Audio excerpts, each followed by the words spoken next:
Hey class, sorry that I'm not there. I'm here in the Kurdistan region of northern Iraq doing an archaeological survey, something that I'm going to be talking about next week when I return.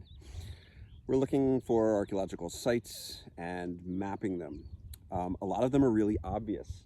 This thing behind me is not a hill. This is what we would call a tell. It's an ancient mound that consists of multiple levels of adobe mud brick architecture built one on top of each other. This is about 30 feet high and probably represents maybe 1,000 years of people living in the same place, grading over and over again. Once these places are abandoned, they go back to the mud from which they came, and that's what you're seeing here. In this case, it's a little bit damaged because the local farmer, I'm standing in a field, and the farmer has extended his field into this site, so he's sort of chewed it away. So let's go a little bit closer, and I can show you what one of these archaeological sites looks like up close.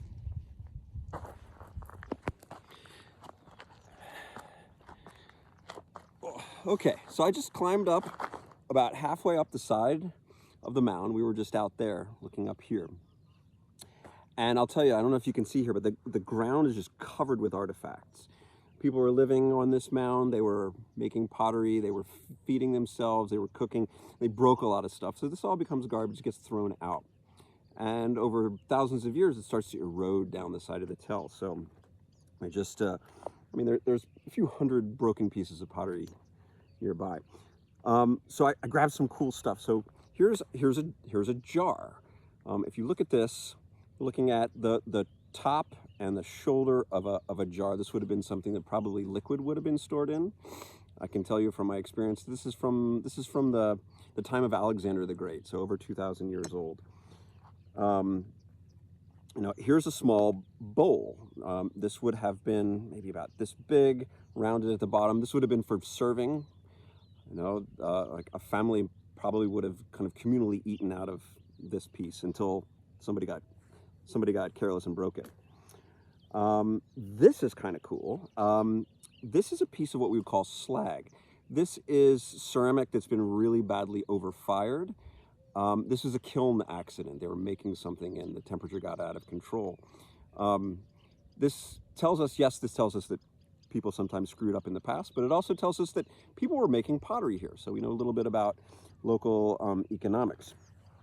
But this is super cool. I don't really know how to interpret this, but I don't know if you can you see, like, this is a lid. This probably was a lid that sat on top of a jar opening. But the potter must have put like an animal on there because there's like little feet. We don't have the rest of the object, but those are definitely like little animal paw feet. This probably would have been like a really lovely thing. I'm sure that whoever broke that really incurred the wrath of some family member by doing that.